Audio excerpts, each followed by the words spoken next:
sides, why Hawthorn will and why Hawthorn won't. And then you've got to come down conclusively on one side. So it's not like a barrister who's defence or the prosecutor. You're actually doing a bit of both of them, saying why Hawthorn could and why Hawthorn won't, and then persuasive argument. They're 9 and 10-year-olds doing persuasive writing. So I said, what's the topic?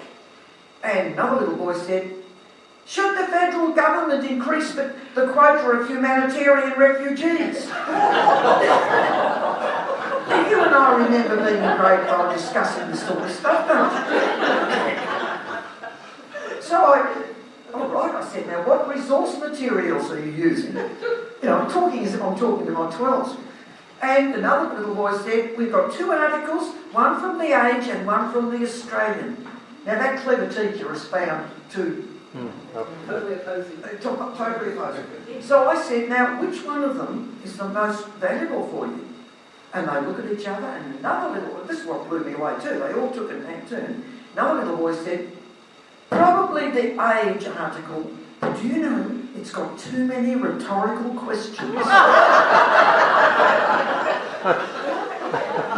I could give you endless examples of how school today is so different to when you and I were there. They are being taught how to think, they're being taught how to learn, they're being taught how to make decisions, to work collaboratively. It is unbelievable. I'll give you another example. Don't ever mention schools if I'm going to run them down, so I'll name this one. McClelland High School down in Frankston was, I think, Coringal, now McClelland. A very, very tough area, near the Pines Housing Commission estate. We went down there from Camberwell High. A carload of us made an appointment because we'd heard that they were doing wonderful things with learning. And while Camberwell High was terrific at discipline and all of that, we thought we could be a bit more adventurous with the learning. So we went down there and we were taken into a class of Year 9 maths. Now, hands up those who loved maths when they were in Form 3, or Year 9. Hands up those who really didn't like maths much when they were in Form 3. Okay.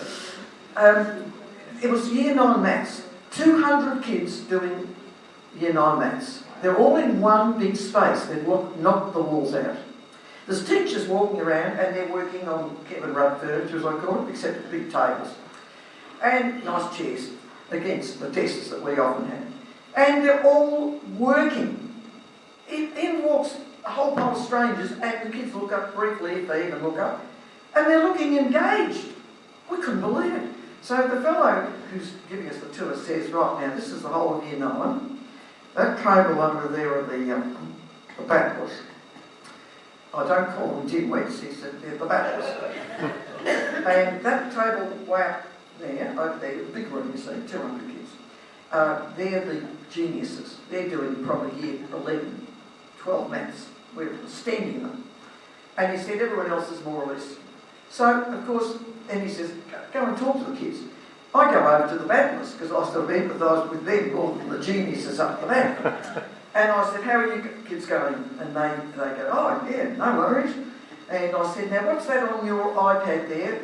It's a bar graph, what is it? He said, oh, it's one kid. And that's my goals. He said, now if I get this, if I solve this one and then I do 2 more sums, I've met my goal. And he's thrilled to bits, happy doing maths. And he's clearly a battler, you know, you won't say dimwit, a battler. And he's happy because they've got this brilliant way of engaging him. He's got a bribe almost, you know, he's got his goal, he's got his showman. Anyway, while I'm chatting to them a bit, one of them says, I can't do this. And one of the other kids says, go over and ask Jerry. So they get up and one kid goes, and next minute one of the kids from the bright table comes over and he sits down. Now what's the problem, he says? And the kid, starts to teach the battlers because they feel better with him than with the teacher for battlers. Then another teacher says, excuse me everyone, sorry to interrupt. I'm going to address, and make up something, equilateral triangles or something. I'm going to address whatever it is. Anyone who's interested in that or up to that, bring your cushion over and come over to that whiteboard in 5 minutes. So in 5 minutes, a few kids get up and they all go over and they sit down in front of the whiteboard. Then he picks one of them, we're watching this, to get up and demonstrate it. And the kids said, oh, and then they all had to do that themselves. It was the most amazing educational experience I've ever seen. I bet not going too long because I have other stories to tell you. But amazing things happening in primary schools. And I look at there's two little boys in my family whom I adore, and of course I bribe them with all the Geelong stuff. But they're very bright, they go to Camberwell South Primary, and the stuff that they do at school, the projects they do, the language they talk, the way they speak, and some of you have got grandchildren or young people you know, it is mind-boggling how education has changed, isn't it? And so, there's I'll just give you one other project. Year 9 at Camberwell High did what a lot of Year 9s do, or schools do across Victoria, and that is they study in Melbourne for a week. And so you may have, I don't know if you've ever been accosted in the city or you've seen stacks of kids with clipboards, but they're doing Melbourne. And when they do it at Camberwell High, and I would have done this myself if I was teaching rather than being print, the teacher would say to them, right, we're going to look at Melbourne. The next topic is looking at the city of Melbourne, inner Melbourne. What aspects of the city of Melbourne do you want to study? Sport, the sporting parts. I want to do the G and, whatever. Tennis, rock. What else? I like the theatres. I'm interested in the theatres. Yeah, good. I like the stations and the public transport. I'm really interested in that. River. I'm interested in shoe shops. Yeah. I'm interested in, Greek restaurants, you know. And so they'd get a list of all the things they might study in the study of Melbourne. They prepare beforehand. If they're doing the sporting part of Melbourne, they do a whole lot of research on the history of the G, history of the tennis, history of any golf clubs that are counted as part of Melbourne, Royal Park and so on. They found out there was a Royal Tennis Court, a club that plays Royal Tennis inside, and all the rest of it. And the students doing public transport, doing all that. Then they go into the city and they interview people. And they say, and they have a clipboard, and I'm from whatever school, in this case Camberwell High. How often do you come to this shoe shop, this railway station, this ECG or whatever? They do it, some of it they'll do in their own time. If it's the G, they'll do it on a weekend of footy or something. And they'll do all this. And then, to cut a long story short, they collate it, then they have to produce bar graphs, pie graphs, all sorts of illustrations to demonstrate what they found out about the city of Melbourne in their aspect. And then the school, the Year 9s are closed down for the day at about midday. All the parents, guardians, carers will have made an appointment, and they come in, and the students in threes, and it's I was a teacher, I acted as a teacher, so I sat in all afternoon and night and enjoyed it. In every three you'd have, somebody doing the gardens, the parks and gardens of Melbourne, the public transport and, shoe shops and whatever. And so you had the luck of the draw, because through the day you hope that you'd have students doing a bit of everything. And you'd sit there, and I'm sitting there when this boy's doing theatres of Melbourne, and he says, and you have the parents, each of the three kids has a parent or guardian, and has a teacher from the school, and has a Rotarian. That's what we decided to invite Rotarians. Now, we could easily invite people from U3A, whatever. And so they'd all be sitting in on the groups. It was just wonderful. This boy says, do you know something interesting about the Princess Theatre? So everyone, goes to all this business. He says it was the first theatre in the world to be built with a retractable roof. And he said when they found the retractable roof, woke up to it in 1923, and they wound it back about 40 years of bird droppings and rubbish all fell down. So it was good they didn't have anyone in there. So this is the sort of thing. And they're sitting there confidently with their PowerPoint presentations. And we didn't do that, did we? No. So there's a lot of wonderful things. Now we talk about bad behaviour, and we know a bit of that. And the issues of bad behaviour in schools stem from, forgive me, but bad parenting. Because when I was a kid and went home from Ashburton State School or my secondary school, went home and said, I'm in a bit of trouble today, my mother would have said, what did you do? And then it might be, young lady, you are not going to do it, and you're going to apologise to Mrs. whatever it is tomorrow. This sort of thing. Nowadays the kid goes home and next minute the parent's up there with a lawyer.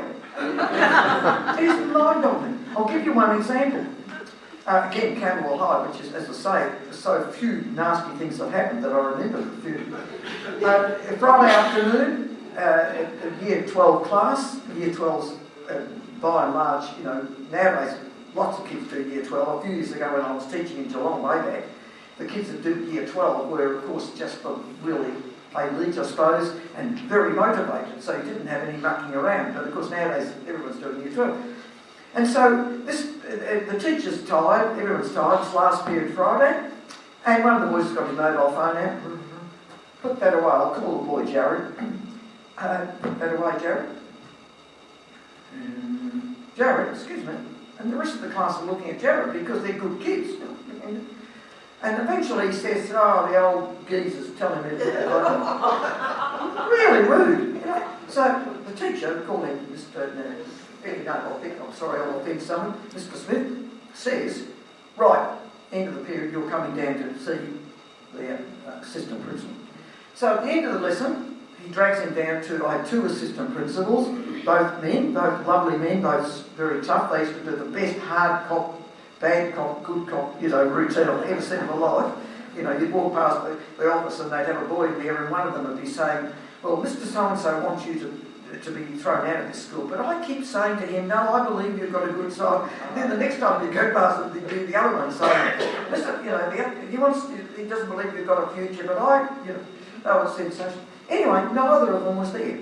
So he drags the boy along to my office. So I came out of my office Friday afternoon, school's emptying rapidly, and Mr. Smith tells me this, and I said, Jared, I presume that's correct. And I said, I'm appalled at your rude, immature, totally inappropriate behaviour, and I'll have your mobile phone, thank you. Nearly dies. A teenager without a mobile phone at the weekend. How can you exist? And he starts to walk away. So I said to my PA, quite theatrically, the office ladies were having a lovely time listening into this. Mrs. Porter, would you please get an exit form for Jared Nurk, please? And here's exit form, and he comes back and hands me the phone and storms off. So I put the phone in a careful envelope with the boy's name, give it to the ladies, put it in the safe, I didn't want any problems. 20 minutes later, my PA rings me, Elida, and it's Dr. Nurk out there, Jared's phone. I said, oh, good. So I thought, why don't you invite him in? Okay. I walk out the corridor. I said, Dr. Nurk, how are you? I've come up to, this is the first words, I've come up to get my son's phone. And I thought I'd say, oh, yes, I'm well, thank you for asking. Anyway, I said, look, as Jared has told you how rude, how disobedient he was, a year 12 boy. He has told you all this. He needs his phone. And I said, well, look, sorry, he won't be getting his phone back. And I said, and on Monday, he won't get it back Monday morning until I see a note of apology written to the teacher, and then I'll give your son's phone back. I said, thank you very much. And he storms away. The last words to me were, you'll hear from me. Well, God, I didn't hear from him. And I got the note on the Monday, gave it back. But this is why, that's an extreme example, and it's one very seldom at Camberwell High. But that's what's happening in many schools, isn't it? Where the parents are up there and refusing to cooperate with the school, my kid didn't do it, and on it goes. And it's a great tragedy. And also, of course, students have great access to knowledge now, whereas once our teacher was the only one who knew everything, we thought, and now, of course, you can challenge anything. Now, how's the time going? Have we got a bit longer? Okay. Yes, all right, no worries. I'm going to share with you teaching in England. Now, I went off in the early 70s as a very young thing to do, a lot of my friends were heading off to do Europe and England and so on, and I was waving them off down at the docks, Oriana and the Arcadies and all these ships. And finally, a girlfriend of mine and I, a good mate, and she lives up in Wimmera, she's been happily married for 60 years. She and I decided before we settled down and everything, we'd go and do the year away. So I told my girlfriend, she told her boyfriend. Her boyfriend insisted, no, you don't go until we're married. So I was her bridesmaid, and I went off by myself, and the boyfriend followed me over. But by that time we were cool enough a bit. Anyway, if you took a year's leave without pay, which I did, you had to teach 90 days minimum somewhere in a reputable country. So I couldn't do my 90 days in Upper Volta, for example. I had to do it somewhere that was recognised by the Education Department. And you did your minimum of 90 days, and the rest of the year, of course, you did what you did. So I get to London via Canada and Hawaii and Canada and all that, a wonderful time getting there. I get to London, bleak February, did not see the sun for 13 days. And no wonder my father's family immigrated and lots of other people immigrated, because 13 days with no sunlight, I was becoming depressed. And as you can probably tell, I'm not easily depressed. Anyway, I had to get to school. I had to find a school from April till July. The boyfriend comes into hand, and it becomes handy. He and I catch up for a meal. He's living in one part of London, I'm in the other. And he says, I've met this lady called Florette McFarlane, Deputy Principal of a big school in the south of London, and they need a history-geography teacher for term 3, the last term, which is April till July. Hallelujah! So I apply, I get on the train from Victoria Station, I go south to Sydenham Hill through Croydon and all that, and I see Charles Dickens, London. I see the sort of tenements almost, and it was back in the early 70s before they brought in the Act to clean up the air. You know, London had a smog in the early 70s that killed people because the city was so filthy. And so it's before they cleaned up London, I'm on this sky rail looking down at these bleak streets of London with not a tree and just high-rise and little batting kids playing cricket and so on. I get to this school, it's a cube, concrete cube, 3 stories, and it's called Kingsdale Comprehensive School. Now, having done a year at Dib Ed, which is largely a waste of time because really you should be doing more practical stuff, but anyway, apart from the school placements, we'd learned in Dib Ed, useless piece of information, that in England you have the system of the great grammar schools, the good grammar schools, the secondary moderns, and then comprehensive schools. So this is a comprehensive school. So I get down there and I get interviewed, I get offered the job. I roll up there on the first day by train and I walk in and there's 1,000 black kids and 1,000 white kids. And there's a whole lot of very harassed looking teachers. And it's the first day of the last term and there's about 20 of us being welcomed as new teachers. Now what does that tell you? 20 people have jumped ship the term before, including the person I'm replacing. So I meet the geography master, it's mostly geography, but a bit of history, and he's only about 27 or 8, and I'm 23, and he's smoking a pipe, and he's wearing a tweed jacket with leather patches, and he's an Oxford graduate, and he, as many of them did, despised the kids they were teaching, despised them. Absolute snob, and kids can see through you immediately. You appear in a classroom, if you're a snob or you're patronising, they know, don't they? We all did. So here am I at this new school. And so the geography master, Mr. Hahn, with his pipe, says to me, I'm giving you a few classes, and he said, one of them's 4RB. And he said, don't you close the door of that room. And he said, now, some of them are on drugs. If they're asked to go and have a fix, let them go, but tell them not to take too long. So I'm thinking, what's my dear lovely mother in Ashburton thinking about? She knew her daughter was about to. Anyway, to cut a long story short, and keeping an eye on the time, my first day I've been given allotment, year 7s, 8s, 9s, 10s. I go up, my first period in the school, first class, is 4RB. Now, I'd already said to Mr. Hahn, notice I call him Mr. Hahn, 27 or 8, but Mr. Hahn. I said, what does RB stand for? Because I come from Belpark and Geelong, wonderful school, absolute wonderful school. And we're 4C1, 4F1, and C stood for commerce, and F stood for doing French, sort of stream. So I thought RB must be something. He said, remedial boys. And I said, is that their official name? Yes. On the timetable, 4RB. So I said, do the boys know that they're called that? Probably. So here am I walk into that classroom, second floor up. I remember not to shut the door. And I walk in, and to my amazement, the boys all stand up. And I think, how respectful. And then they all undid their flies. So I then said very quickly, thanks boys, please be seated.